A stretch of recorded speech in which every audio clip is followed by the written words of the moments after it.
Bezawada politics లో ఇప్పుడు Kesineni war అనేది ముదురుతున్న పరిస్థితి కనిపిస్తుంది. సో ఈ నేపథ్యంలో నిన్న కేసినేని నాని జగన్ కలవటం మరికొన్ని రోజుల్లోనే వైసీపీలో జాయిన్ అవుతానని ప్రకటించిన నేపథ్యంలో కొన్ని ఆరోపణలు, కొన్ని కీలకమైన కామెంట్లు కూడా కేసినేని నాని చేశారు. సో ఈ నేపథ్యంలో మనతో మాట్లాడేందుకు ఆయన సోదరుడు కేసినేని చిన్ని తెలుగుదేశం నేత ఉన్నారు. ఆయన అడిగి చూస్తుంది. సార్ చెప్పండి, చంద్రబాబు గారు మీ కుటుంబంలో చిచ్చు పెట్టారు, మీరు చీలిపోయారు అనేది కేసినేని నాని గారు నిన్న చేసిన కామెంట్. అంటే ఎప్పుడు పెట్టారంటారు? 2000లో మేము విడిపోయాం, అప్పుడు పెట్టారు చిచ్చు. చంద్రబాబు నాయుడుకి మేమిద్దరం ఎవరమో తెలియదు. మేము 2000లోనే విడిపోయాం. చిచ్చు పెట్టింది అప్పటి నుంచి మాకు మధ్య గొడవలు ఉన్నాయి. అప్పుడు కూడా పోలీస్ కేసులు అయినాయి. ఆ తర్వాత 2009లో తెలుగుదేశంలో చేరినాక చంద్రబాబు నాయుడు గారు అవకాశం ఇచ్చినాక మా కుటుంబం అంతా మళ్ళీ కలిసి మా కుటుంబానికి చంద్రబాబు నాయుడు గారు ఒక గౌరవం ఇచ్చారు. మనం అందరం కలిసికట్టుగా పనిచేసి అది గెలిపించుకుని వానికి గిఫ్ట్ ఇవ్వాలని మేము అందరం కలిసికట్టుగా పనిచేసాం. 2014లోను 2019లోను 2 సార్లు మా కుటుంబానికి చంద్రబాబు నాయుడు గారు అత్యున్నత పదవుల్లో కూర్చోబెట్టారు. దానికి మేమందరం రుణపడి ఉన్నాం. అంతేకాకుండా మేము అడగంగానే మేయర్ అభ్యర్థి కింద శ్వేతాన్ని కూడా ప్రకటించారు.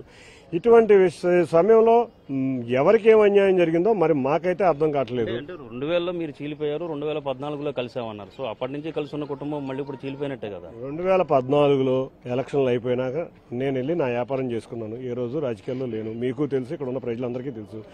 మళ్ళీ నేను రాలేదు. అంతే చంద్రబాబు నాయుడు చిచ్చు పెట్టారా 2014లో. అంతేకాకుండా మీరు చూస్తే 2019లో ఎంపీ కింద అయిన కాడి నుంచి నిత్యం విమర్శలే. చంద్రబాబు నాయుడు గారిని కానీ తెలుగుదేశం నాయకులు కానీ ఎవరినైనా విమర్శించడమే ధ్యేయంగా పెట్టుకున్న వ్యక్తులు వాళ్ళు.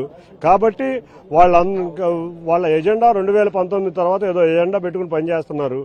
నేను వచ్చింది 2020 తర్వాత, కరోనా తర్వాత రాష్ట్రం ఇబ్బందుల్లో ఉంది. చంద్రబాబు నాయుడు గారు కూడా ముఖ్యమంత్రిలో లేదు. ఏదో ఒకటి ప్రజలకు సేవ చేద్దామని నేను నిత్యం ప్రజాసేవలోనే తెలుగుదేశం నాయకులు, కార్యకర్తలతో తిరిగాను. కానీ ఏ రోజు పార్టీ కార్యక్రమాల్లో మీరు చూస్తే ఒక్క రోజు లేను. సార్, ఆయన ఇంకో కామెంట్ చేశారు, 2000 కోట్లు పార్టీ వల్ల నష్టపోయానని చెప్పని అన్నారు. సోదరుడిగా మీరు ఆయన 2000 కోట్లు నష్టపోతామంటే మీరు ఎందుకు ఆపే ప్రయత్నం చేయలేదు? 2000 కోట్లు మా కుటుంబంలో వ్యాపారం విడిపోయింది. వ్యాపారంలో కలిసి ఉంటే ఏదన్నా సలహాలు ఇవ్వచ్చు, ఏదన్నా చేయొచ్చు. 2000 కోట్లు అంటే నాకేం అర్థం కావట్లేదు. 2000 కోట్లు అంటే 2000 రూపాయలలాగా చెప్పేస్తున్నారు అందరూ. అంత వ్యాపారం ఉందా? అంత వ్యాపారం ఉందే. విజయవాడలో ఉన్న ప్రతి ఒక్కరు, చాలా మంది బస్సు ఆపరేటర్లు ఉన్నారు. వీళ్ళందరూ కూడా 1000-2000 కోట్ల సమీపంలో ఉండాల్సి. అంటే ఆయన పార్టీలోకి వచ్చినప్పటి నుంచి తన డబ్బులతోనే కృష్ణా జిల్లాలో పార్టీ నడిపించాను. 2014కు ముందు జరిగిన కార్పొరేషన్ ఎలక్షన్స్ లో టీడీపీని గెలిపించింది కూడా తానే, అందరినీ ఖర్చు పెట్టి మరీ గెలిపించానని చెప్పి ఆయన చెప్తున్నారు. 2014 కార్పొరేషన్ ఎలక్షన్స్ లో నేను కూడా దగ్గర నుంచి చూశాను. ఏ రోజు రూపాయి ఖర్చు పెట్టలేదు ఆయన. ఆ రోజు టీడీపీ యొక్క ప్రజాబలంతో గెలిచిన అభ్యర్థులందరూ. రెండో విషయం మీరు చెప్పేది, అప్పటికే ఆయన ఆర్థిక పరిస్థితి బాగోలేదు. అయినా కూడా చంద్రబాబు నాయుడు గారు దయించి ఆయనకి ఎంపీ సీట్ ఇచ్చారు. కాబట్టి చంద్రబాబు నాయుడు తమ కుటుంబంలో చిచ్చు పెట్టలేదు.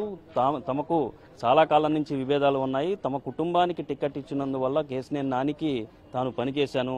సో మళ్ళీ 2019లో గెలిచిన తర్వాత నుంచి కేసినేని నాని చంద్రబాబును విమర్శించడంతో తాను కూడా విభేదించాల్సి వచ్చిందని చెప్పి చాలా స్పష్టంగా కేసినేని చిన్ని చెప్తున్న పరిస్థితి. కెమెరామెన్ ఆర్కేతో చంద్రశేఖర్, ఎన్టీవీ, అమరావతి.